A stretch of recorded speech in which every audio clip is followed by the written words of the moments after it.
राम राम दोस्तों, हम आपका यहाँ पर सभी का R2R क्लासेस में एक बार फिर से स्वागत करते हैं और आपके सामने आज प्रस्तुत है एक बेहतरीन सेशन के साथ में। ये सेशन आपका चलेगा 2 महीने यानी 60 डेज।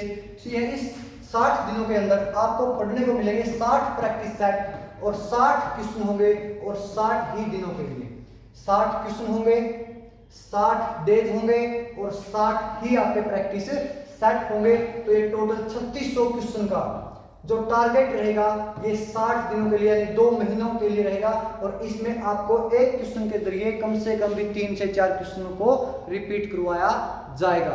तो आइए दोस्तों चलते हैं हम अपने आगे की सेशन की तरफ। देखते हैं पहला क्वेश्चन। इस पहले क्वेश्चन में क्या देखते हैं दोस्तों कि पानीपत की दूसरी लड़ाई 1556 में अकबर ने किसे हराया था? अकबर ने हेमू को हराया था और इस लड़ाई में अकबर का साथ, अकबर का संरक्षक बैरम खान था। अकबर का संरक्षक कौन था? बैरम खान था दोस्तों। अकबर का संरक्षक बैरम खान था। अगर देखा जाए पानीपत की दूसरी लड़ाई 1556, पानीपत की पहली लड़ाई सन 1526 और पानीपत की तीसरी लड़ाई सन 1761 में हुई थी।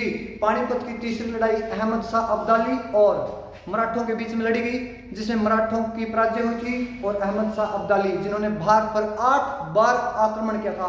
और उसके बाद चलते हैं दोस्तों नेक्स्ट क्वेश्चन की तरफ।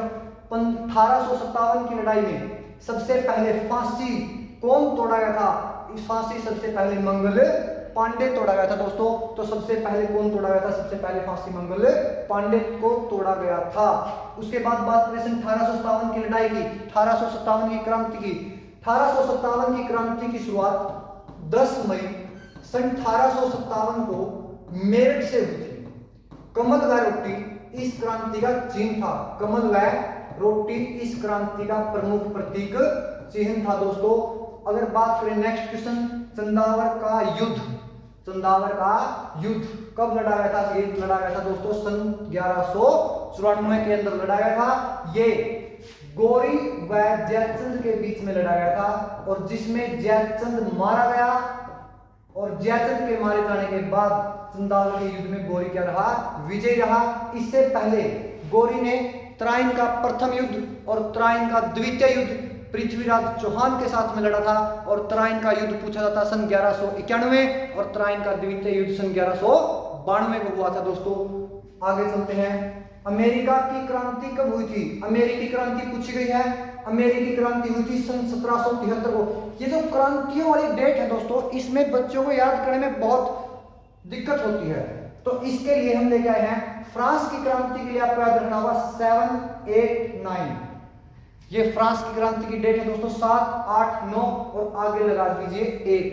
ये बढ़ गया 1789 और इससे 16 साल पहले अमेरिकी क्रांति लड़ी गई थी। अमेरिकी क्रांति हुई थी जिसमें सैमुअल एडम्स के नेतृत्व में बोस्टन शहर के अंदर बोस्टन टी पार्टी हुई थी। और इसके बाद हम चलते हैं दोस्तों अगला क्वेश्चन।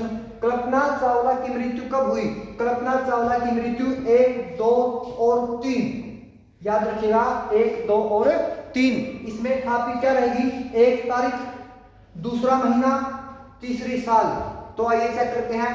1 तारीख, दूसरा महीना और तीसरी साल यानी 1 फरवरी 2003 को। और कल्पना चावला हरियाणा के करनाल की रहने वाली लड़की जिसे अंतरिक्ष की रानी कहकर संबोधित किया गया और ये नासा की तरफ से भारत की अंतरिक्ष में जाने वाली पहली महिला यात्री थी दोस्तों। चलते हैं अपने नेक्स्ट क्वेश्चन की तरफ। यहां देखा गया कि दक्षिणी भारत की दूसरी ऊंची चोटी, पहली नहीं पूछा गया दोस्तों दक्षिण भारत की, इसमें दक्षिणी भारत की दूसरी ऊंची सबसे चोटी पूछी गई है जिसका नाम है डोडा बेटा।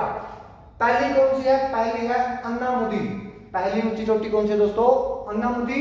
दूसरी कौन सी है? डोडा बेटा। तो डोडा बेटा के अगर बारे में बात करें तो डोडा बेटा की कुल ऊंचाई है 2696 मीटर।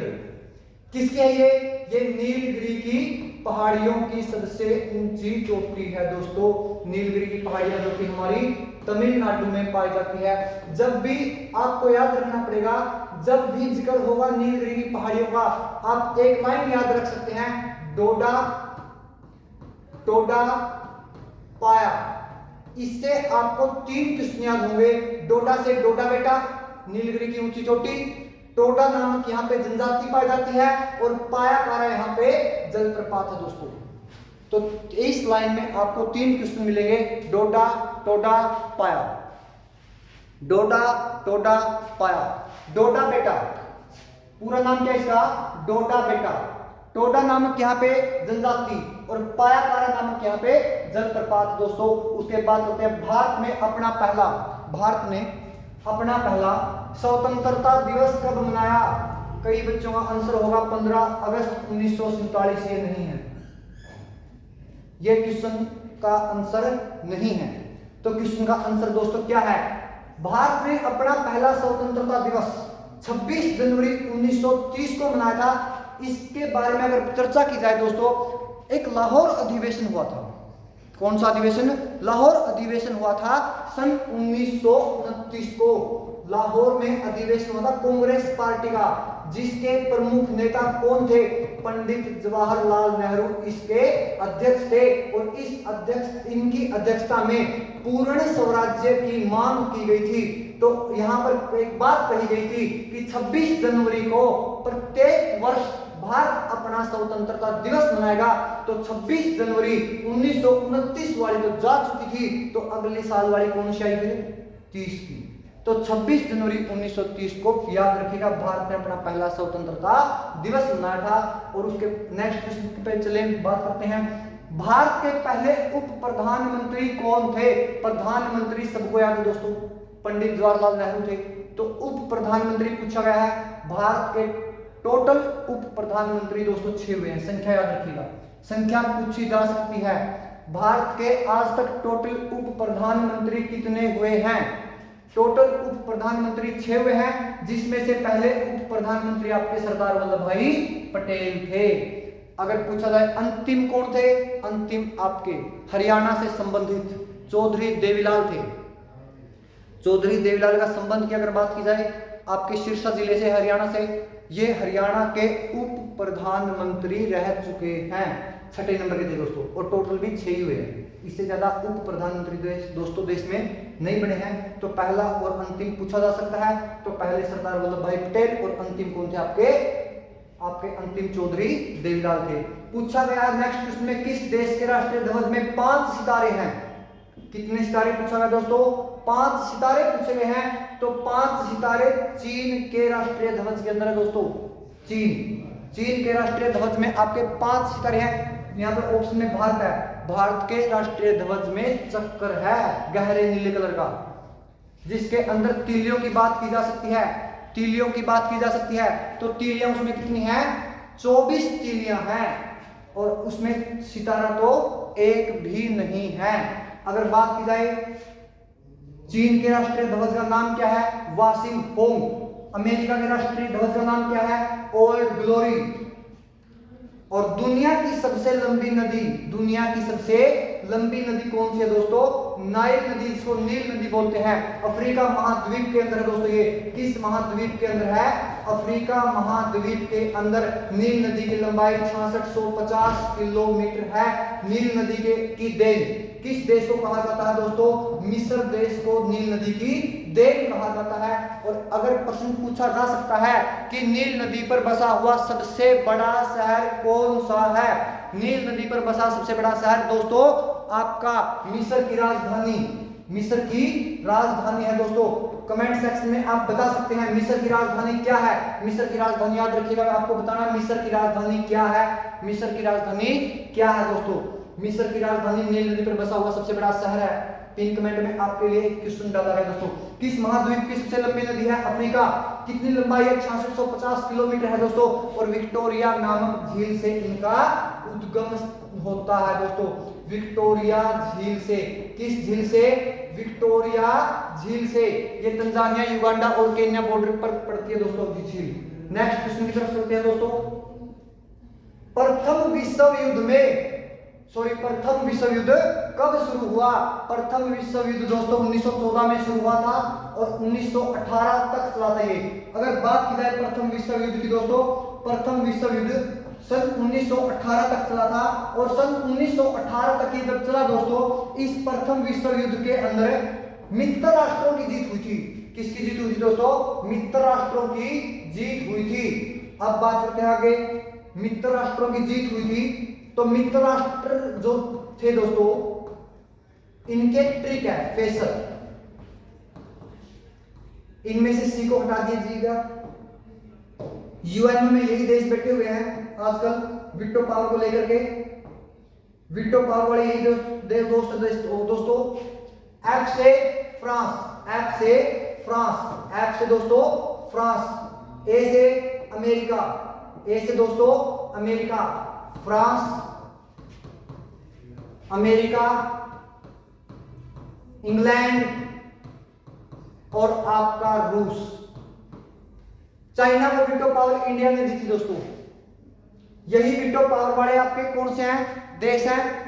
दूसरा, यही आपके मित्र राष्ट्रों की तरफ से प्रमुख देश थे जो ध्रुवीय शक्तियों के खिलाफ लड़े थे। ध्रुवीय शक्तियों में प्रमुख कौन थे? Austria, Hungary, Germany. तो ये दोस्तों ये देश थे। उसके बाद पूछा गया दुनिया का सबसे बड़ा घास का मैदान कौन सा? स्टेपी। ऑप्शनों की तरफ चलते हैं एक बार। गुर शिखर ये पर्वत की चोटी है, ना कि घास का मैदान है दोस्तों। गुर शिखर आपकी चोटी रहेगी ये अरावली पर्वत श्रृंखला की, जो कि सबसे प्राचीनतम है और राजस्थान के अंदर है। सहारा एक रेगिस्तान है दोस्तों, ये अफ्रीका महाद्वीप में और दुनिया का सबसे बड़ा रेगिस्तान है। वेल्ड घास का मैदान पाया जाता है आपका कहां पर? अफ्रीका में। तो आपका आंसर क्या हो जाएगा? स्टेपी घास का मैदान दुनिया का सबसे बड़ा घास का मैदान है। विश्व में सबसे ज्यादा समय जोन किस देश में है? रूस में दोस्तों। संख्या इनकी टोटल समय जोन आपके 24 और रूस में पड़ते हैं आपके 7। टोटल समय जोन कितने हैं दोस्तों आपके? टोटल समय जोन आपके दुनिया में 24 है। अकेले रूस में 11 है दोस्तों, 11। रूस में कितने सो दोस्तों? रूस में समय जोनों की संख्या 11 है। और बात करें सारनाथ के स्तंभ में कुल कितने पशु हैं? सारनाथ के स्तंभ में कुल दोस्तों पशुओं की अगर बात की जाए, पशु कितने आपके? 6, जिनमें से पूछा जाता है कुल पशु 6 हैं, जिनमें से शेरों की संख्या 4 है, बैल 1 है और 1 घोड़ा है। अगर पूछा जाए कितनी प्रकार के पशु हैं? 3 प्रकार के पशु हैं। कौन कौन से? शेर, बैल और घोड़ा। आपको दोस्तों अगर याद दिलाया जाए, कई भाइयों को पता नहीं हुआ कि सारनाथ का स्तंभ देखा नहीं हुआ, लेकिन आपने खुले पैसे जरूर देखे होंगे। खुले पैसों में जो हेड का चिन्ह होता है, खुले पैसों में सिक्कों में जो हेड का चिन्ह होता है, इस चिन्ह को, ये चिन्ह कौन सा है? ये चिन्ह आपका सारनाथ का स्तंभ है दोस्तों। इसमें सिर्फ और सिर्फ 3 शेर दिखाई देते हैं, 3 साइड में, एक सामने और 2 साइड में, लेफ्ट और राइट, दाएं बाएं। एक शेर जो पीछे होता है वो दिखाई नहीं देता है। तो एक बैल और एक घोड़ा है दोस्तों। नेक्स्ट क्वेश्चन की तरफ चलते हैं। विश्व की सबसे पुरानी भाषा कौन सी है? विश्व की सबसे पुरानी भाषा दोस्तों आपकी सुमेरियन है। बांग्ला हमारे बंगाल की है। संस्कृत ये वेदों की भाषा, भारत की सबसे प्राचीनतम भाषा है, जिसे भाषाओं की जननी कहा गया। अगर प्रश्न आ जाए, पूछा जा सकता है भाषाओं की जननी, भाषाओं की जननी किसे कहा गया? भाषाओं की जननी दोस्तों संस्कृत को कहा गया। वेदों की भाषा संस्कृत है, भाषाओं की जननी संस्कृत है, भारत की प्राचीनतम भाषा संस्कृत है। और बात की जाए दोस्तों, आगे चलते हैं हमारे नेक्स्ट क्वेश्चन की तरफ। प्रश्न पूछा गया एक और लैंग्वेज से संबंधित, एक और लैंग्वेज से संबंधित क्वेश्चन हमारा, बौद्ध धर्म की भाषा कौन सी है? बौद्ध धर्म की भाषा दोस्तों पाली है। हिब्रू भाषा यहूदी धर्म की है और उस समय प्राचीन काल में आम बोलचाल के लिए प्राकृत भाषा का यूज होता था। और संस्कृत के बारे में दोस्तों हम पढ़ चुके हैं, प्राचीनतम भाषा है भारत की। अगर बात करते हैं भारत में पहला न्यायालय कहाँ खोला गया? भारत में पहला न्यायालय भारत की पहली राजधानी में, भारत की पहली राजधानी में खोला गया था दोस्तों। और भारत की पहली राजधानी थी आपकी कोलकाता। यहाँ पर सन 1774 में, सन 1774 में कोलकाता के अंदर खोला गया था। एक बार इसमें क्वेश्चन पूछा गया था दोस्तों कि कोलकाता में जो पहला न्यायालय खोला गया था, इस कोलकाता के न्यायालय के अंदर प्रथम मुख्य न्यायाधीश कौन था? इसमें मुख्य न्यायाधीश एलिजाह इम्फे था दोस्तों। कौन था? एलिजाह इम्फे, एलिजाह इम्फे इसमें मुख्य न्यायाधीश था और कोलकाता के अंदर खोला गया था, जो भारत की प्रथम राजधानी थी दोस्तों। हुगली नदी के किनारे पर यह बसा हुआ शहर है। जोग चारनाक के द्वारा इसको बसाया गया है। प्रश्न पूछे किसके द्वारा बसाया गया? जोग चारनाक के द्वारा बसाया गया। कहां पर है ये? हुगली नदी के किनारे पर है दोस्तों। और न्यायालय विलास 1774 में प्रथम मुख्य न्यायाधीश एलिजा थे। चलते हैं दोस्तों आगे की तरफ। प्रथम विद्युत रेल का नाम क्या था? विद्युत रेल पूछी गई दोस्तों, ना कि पहली रेल। पहली रेल हमारी ब्लैक ब्यूटी मुंबई से ठाणे 34 किलोमीटर चलाई गई थी, जो लॉर्ड डलहौजी के समय में सन 1853 तारीख 16 अप्रैल को। लेकिन अगर बात की जाए विद्युत रेल, ये रेल दोस्तों सन 1925 में चली थी। रेल चली थी मुंबई से लेकर कुर्ला तक, मुंबई टू कुर्ला। भारत की प्रथम विद्युत ट्रेन जिसका नाम था दोस्तों डेक्कन क्वीन। क्या नाम था? डेक्कन क्वीन। उसके बाद है दोस्तों पितृहंता वंश कौन सा था? आइए चलते बात करते हैं एक बार पितृहंता के बारे में। पितृहंता का मतलब है, पितृ मतलब पिता, अपने पूर्वज, पिता। हंता का मतलब हत्या, यानी अपने पिताओं की हत्या कौन सा वंश के शासक करते थे? अपने पिताओं की हत्या हर्यक वंश के शासक करते थे। एग्जाम्पल, हर्यक वंश का संस्थापक था दोस्तों बिंबिसार, जिसने 545 ईसा पूर्व हर्यक वंश की स्थापना की थी। उनकी हत्या उनके बेटे अजातशत्रु द्वारा की गई, जिनका उपनाम कुणिक था। आगे अजातशत्रु की हत्या फिर उसके बेटे उदयन द्वारा की गई। तो पितृहंता वंश का आंसर कौन सा हो जाएगा आपका? हर्यक वंश, जिसकी स्थापना 545 ईसा पूर्व में की गई थी। किसके द्वारा? बिंबिसार के द्वारा। किसके द्वारा की गई थी दोस्तों? बिंबिसार के द्वारा की गई थी। और अगर बात करते हैं दोस्तों आगे, बिंबिसार के बेटे अजातशत्रु ने इनको मारा था। पागल बादशाह, पागल बादशाह कहा गया मोहम्मद बिन तुगलक, MBT।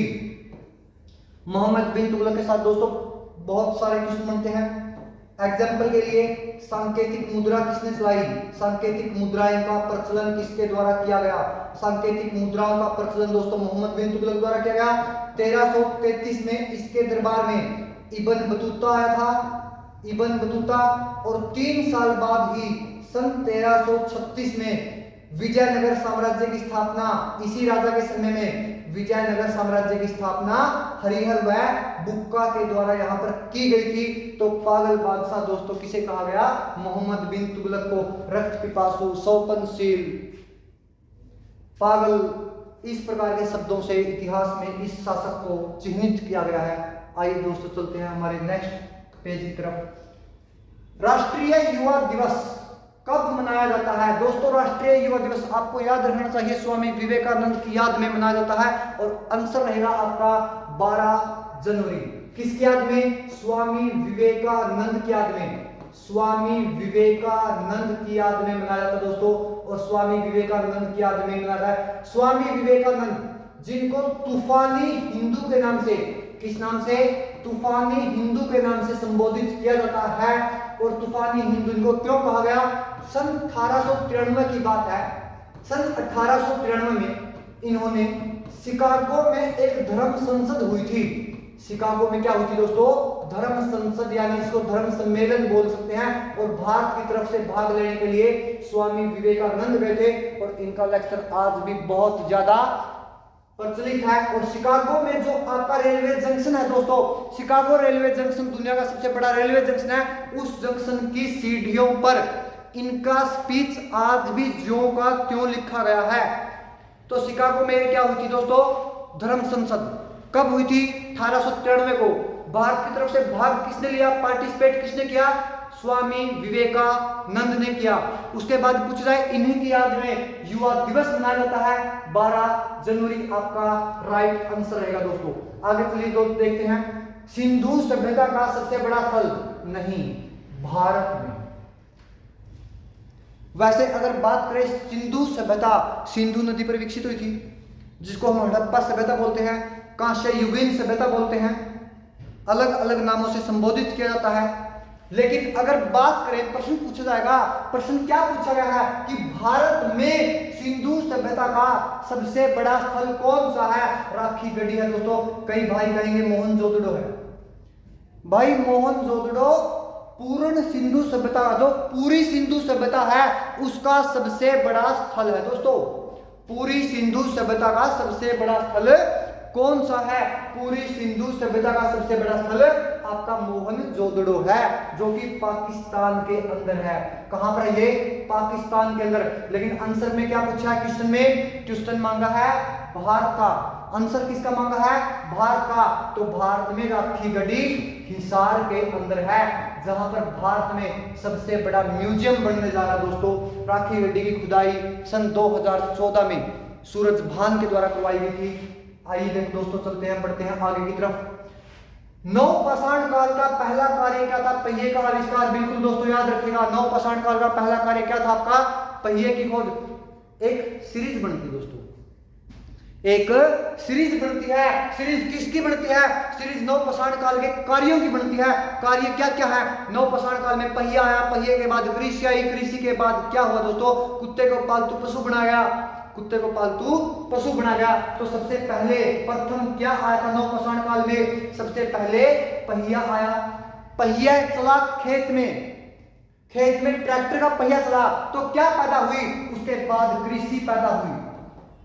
अगर कृषि की है तो कृषि को संभालने के लिए आपको एक जगह पे टिक के रहना पड़ेगा, यानी स्थायी निवास। यानी स्थायी निवास, मानव के द्वारा स्थायी निवास की प्रवृत्ति कब अपनाई गई? ये नवपाषाण काल में अपनाई गई। उसके बाद कुत्ते को पालतू पशु बनाया गया।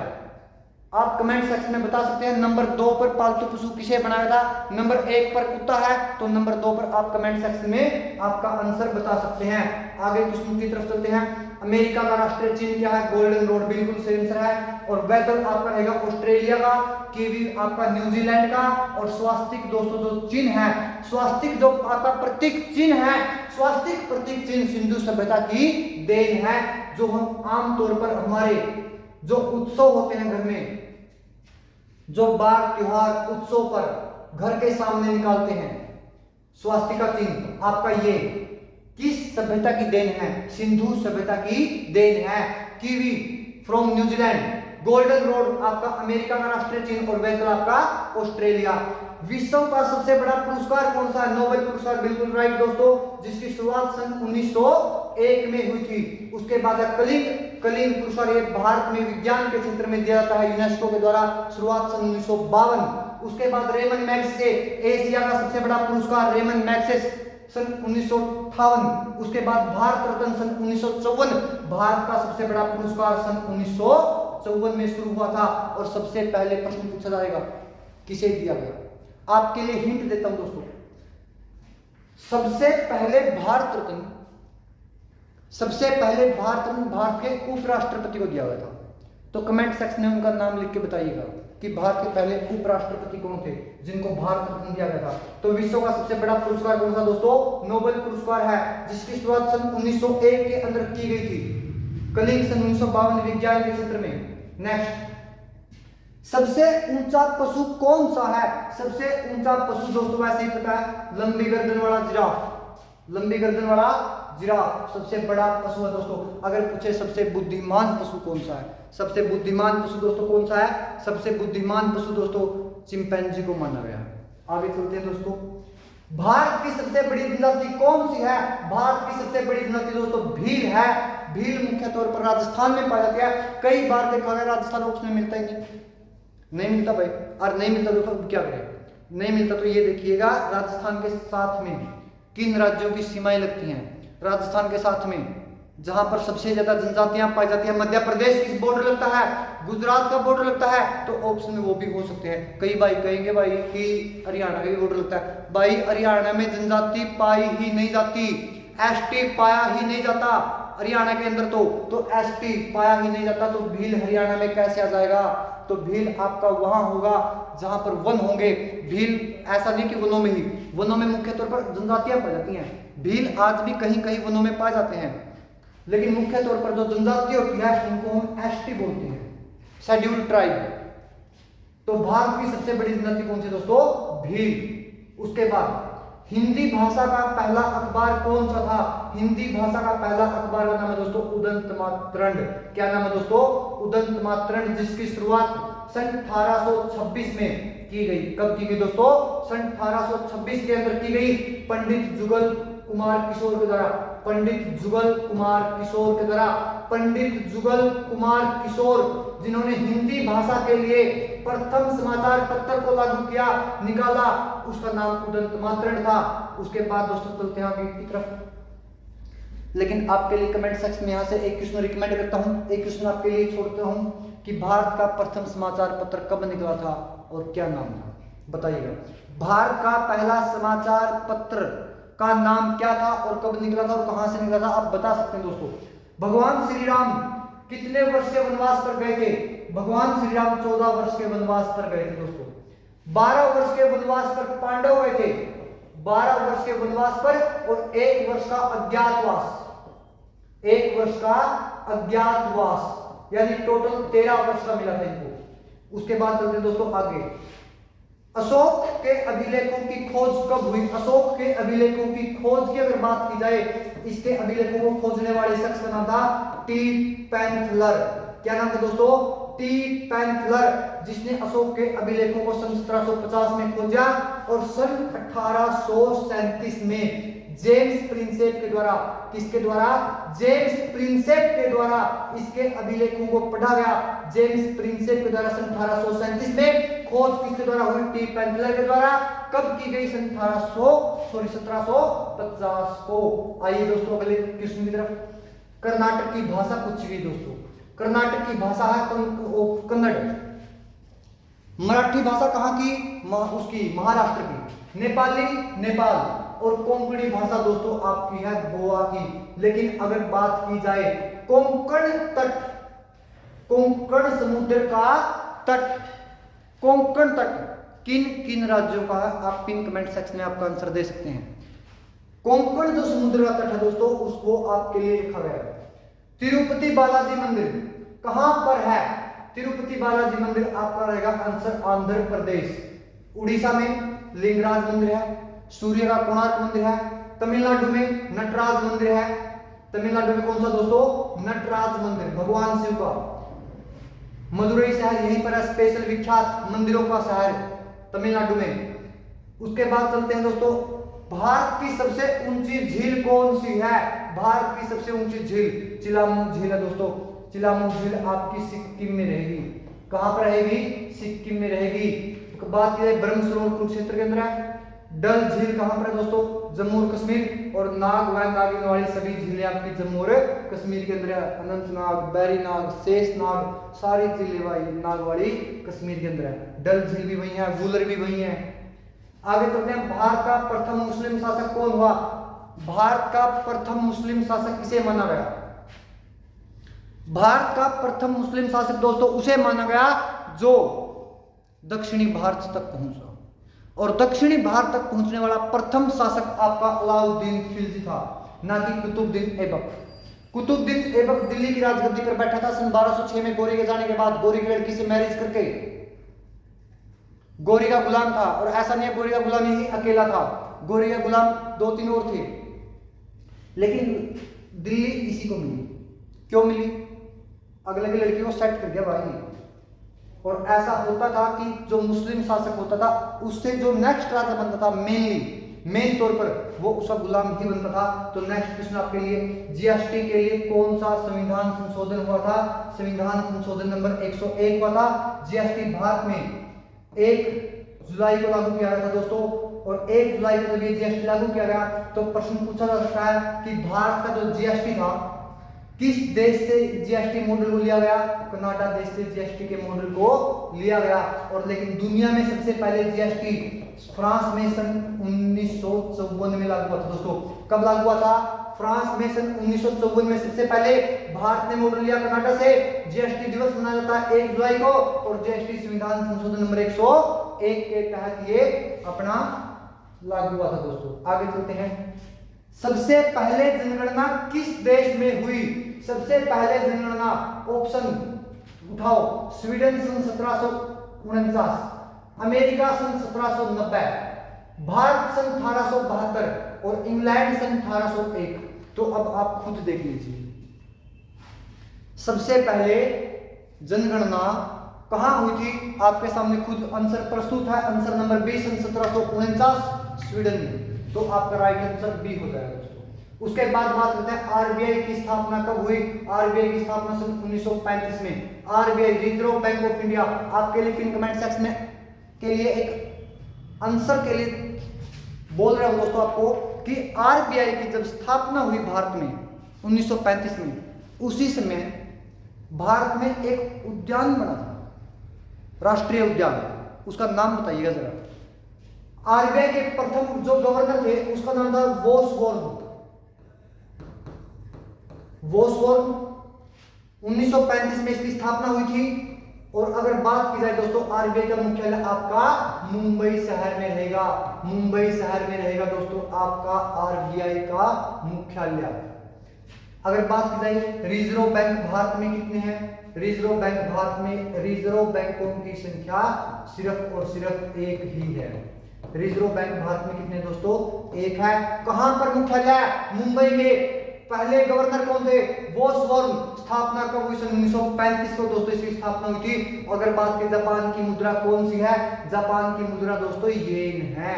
जापान की मुद्रा दोस्तों येन है। इंग्लैंड की पाउंड है। भारत और इसके पड़ोसी देशों में मेन तौर पर देखा जाए, भारत, पाकिस्तान, श्रीलंका, मालदीव, इनकी दोस्तों मुद्रा क्या है, रुपया है।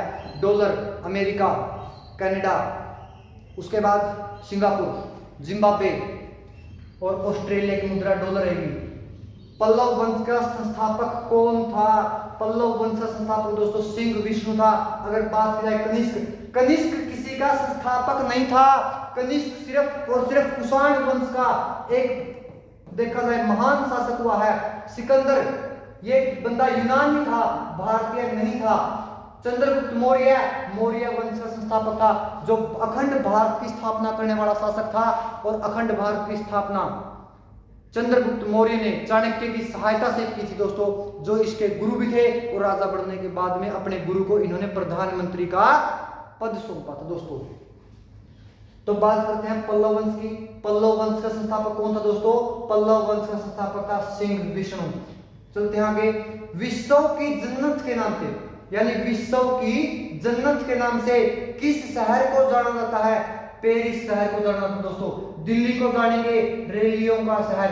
चलो दिल्ली, पहुंचो दिल्ली। और आपके लिए पिन कमेंट सेक्शन में क्वेश्चन का आंसर की जगह छोड़ता हूं दोस्तों। आपको बताना है दिल्ली चलो का नारा किसने दिया था, दिल्ली चलो का नारा किसने दिया था, दिल्ली चलो का नारा बताइएगा दोस्तों। और दिल्ली को कहा गया है रैलियों का नगर। किसान आंदोलन ले लीजिए, अन्ना हजारे का लोकपाल के विरुद्ध ले लीजिए, बाबा रामदेव का ले लीजिए। इन्होंने कितने भी आंदोलन किए हो दोस्तों, दिल्ली पहुंचे हैं। न्यूयॉर्क शहर को कहा गया है गगनचुंबी इमारतों का शहर।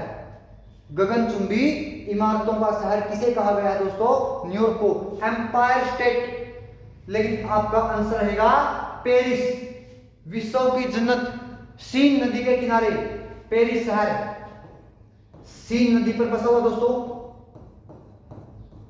एफिल टावर यहां पर स्थित है। और कहा जाता है दोस्तों, और बात करें तो फ्रांस की राजधानी है दोस्तों, फ्रांस की राजधानी है। पेरिस में ही यूनेस्को का मुख्यालय भी दोस्तों। यूनेस्को का मुख्यालय फ्रांस की राजधानी सीन नदी के किनारे पर एफिल टावर स्थित है। और विश्व की जन्नत के नाम से इसे जाना जाता है। सूरा सुंदरियों का शहर भी दोस्तों इसी को बोलते हैं। शैंपेन नगरी भी इसी को बोलते हैं दोस्तों। चलते हैं, बढ़ते हैं अपने अगले क्वेश्चन की तरफ। निम्न में से कौन सा रंग, साइंस के क्वेश्चन दोस्तों, निम्न में से कौन सा रंग आपका प्राथमिक रंग नहीं है। कई भाई कहेंगे प्राथमिक कलर पूछा है, नहीं भाई प्राथमिक रंग नहीं है। प्राथमिक कलर कौन से होते हैं आपके, लाल, नीला और हरा, ये प्राथमिक है। तो ये भी आंसर नहीं होगा, लाल, नीला और हरा तो होंगे नहीं। तो बचा कौन सा आपका, पीला, ये आपका करेक्ट आंसर हो जाएगा। श्यानता किसका एक गुण है, श्यानता सिर्फ गैसों का व द्रवों का गुण है, सिर्फ और सिर्फ इनका। सॉलिड का तो है ही दोस्तों, सॉलिड मतलब ठोस, ठोस का तो ये गुण है ही नहीं। ऑप्शन में दिया गया ए व बी, बी है ही नहीं, इसका मतलब ये भी नहीं है। उसके बाद लिक्विड, लिक्विड मतलब द्रव, तो इनमें से आपका राइट आंसर क्या हो जाएगा दोस्तों, question option number A, viscosity. सिर्फ और सिर्फ लिक्विड और गैसेज का आपका एक गुण है दोस्तों। आगे चलते हैं, हमारे नेक्स्ट क्वेश्चन की तरफ बढ़ते हैं। कार्बन डाइऑक्साइड में ध्वनि की चाल कितनी है? कार्बन डाइऑक्साइड में ध्वनि की चाल आपकी 260 मीटर प्रति सेकंड है दोस्तों। ये आपके जल में हो जाएगी, ये आपकी वायु में हो जाएगी, वायु के अंदर दोस्तों, और ये आपकी बात की जाए तो एल्यूमिनियम में हो जाएगी दोस्तों 420। उसके बाद 0 डिग्री सेल्सियस, 0 डिग्री सेल्सियस किसके बराबर है? 0 डिग्री सेल्सियस आपका रहेगा 273.16 केल्विन के बराबर होता दोस्तों। ये वो टेम्परेचर है दोस्तों -40, तो जिसके ऊपर सेल्सियस और केल्विन क्या होते हैं? बराबर होते हैं। सेल्सियस और केल्विन दोनों के दोनों -40 पर इक्वल होते हैं। और बात की जाए 273.16 की, 273.16 0 डिग्री सेल्सियस के बराबर होता है। आपका राइट आंसर ये हो जाएगा। और बात की जाए दोस्तों आपके 98.4 डिग्री सेल्सियस, तो दोस्तों Celsius 0 degree Celsius 98.4 degree Celsius के बराबर थोड़ी ना हुआ। ये भी सेल्सियस में और ये भी सेल्सियस में है। हाइड्रोजन बम का आविष्कारक कौन था? हाइड्रोजन बम का आविष्कारक दोस्तों एडवर्ड टेलर था। अभी अभी करंट में एक फिल्म आई हुई है जिसका नाम है ओपेनहाइमर, वो परमाणु बम के ऊपर है। रॉबर्ट ओपेनहाइमर, जिसे परमाणु बम का पितामह माना गया, ओपेनहाइमर को परमाणु बम का पितामह। सीवी रमन ये भारतीय थे। और आइजैक न्यूटन, जिसने गुरुत्वाकर्षण के नियमों की खोज की, प्रिंसिपिया नामक किताब लिखी। तो प्रिंसिपिया किताब कई बार एसएससी पूछ चुका है कि प्रिंसिपिया किताब किसके द्वारा लिखी गई? प्रिंसिपिया किताब आइजैक न्यूटन के द्वारा। गुरुत्वाकर्षण के नियम किसके द्वारा दिए गए? आइजैक न्यूटन के द्वारा दोस्तों दिए गए। साथ ही साथ में दोस्तों लाइक और सब्सक्राइब करते चलिएगा। आपके सिर्फ एक लाइक और एक सब्सक्राइब से हमारा हौसला इतना बुलंद होता दोस्तों, हम आपके सामने इन शब्दों में इनको व्याख्या इनकी नहीं कर सकते हैं, बिल्कुल भी नहीं कर सकते हैं। तो आप हमारे हौसले को बूस्ट करने के लिए आपका एक सब्सक्राइब और एक लाइक, और साथ में जो क्वेश्चन पूछे जा रहे हैं अगर आपको आते हैं, नॉलेज है इतनी, तो कमेंट में उनका आंसर जरूर कीजिएगा। चलते हैं अपने नेक्स्ट क्वेश्चन की तरफ। ऊंचाई नापने के लिए किसका उपयोग होता है? एरोमीटर का, एयर के लिए नहीं भाई। ऑडियो मतलब अपनी साउंड नहीं भाई। और होता किसका दोस्तों? ऊंचाई मापने के लिए अल्टीमीटर का यूज होता है दोस्तों। किसका यूज होता है? आपका आंसर नंबर डी रहेगा। ऑडियो आवाज रिकॉर्डिंग के लिए, ऑडियो रिकॉर्डिंग। एरो, एयर मतलब हवा, हवा में गैसों या हवा के लिए। शुष्क सेल पर, एनोड पर क्या होता है? कार्बन होता दोस्तों। दमा रोग का कवक कौन सा है? एस्परजिलस फ्यूमिगेट्स। उसके बाद बात करते हैं सबसे छोटा बीज कौन सा दोस्तों? इसका आंसर हो जाएगा आर्किड। प्रोटीन की फैक्ट्री दोस्तों किसे कहा गया है? राइबोसोम को। बहुत महत्वपूर्ण क्वेश्चन दोस्तों आपका।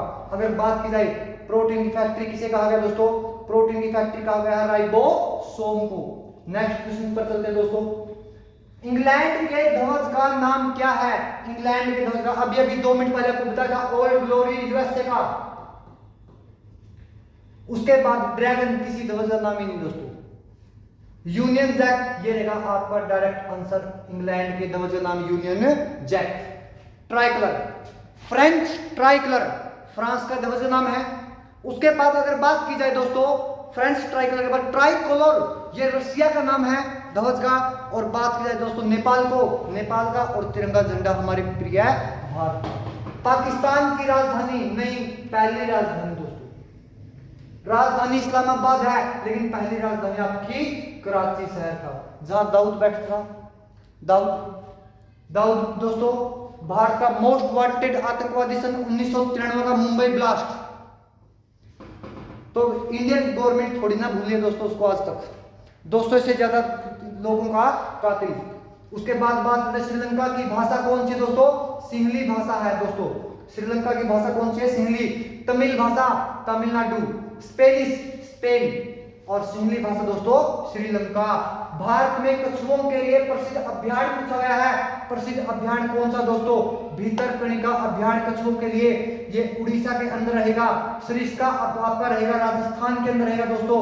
और बात की जाए आपकी आगे मानस की, मानस आपका असम के अंदर रहेगा। और बात की जाए तो कांजीरंगा, ये आपका उत्तराखंड के अंदर रहेगा दोस्तों।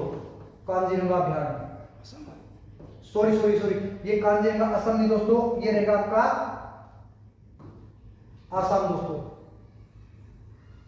वो जिम कार्बेट है दोस्तों, जिम कार्बेट, तो ये रहेगा आपका, ये भी असम के अंदर, यानी दोनों का आंसर आपका असम रहेगा। और कछुओं के लिए कौन सा आपका भीतर है? यहाँ पे राइनो पाया जाता है दोस्तों, राइनो, जिसे एक सींग वाला गैंडा कहा जाता है, वही।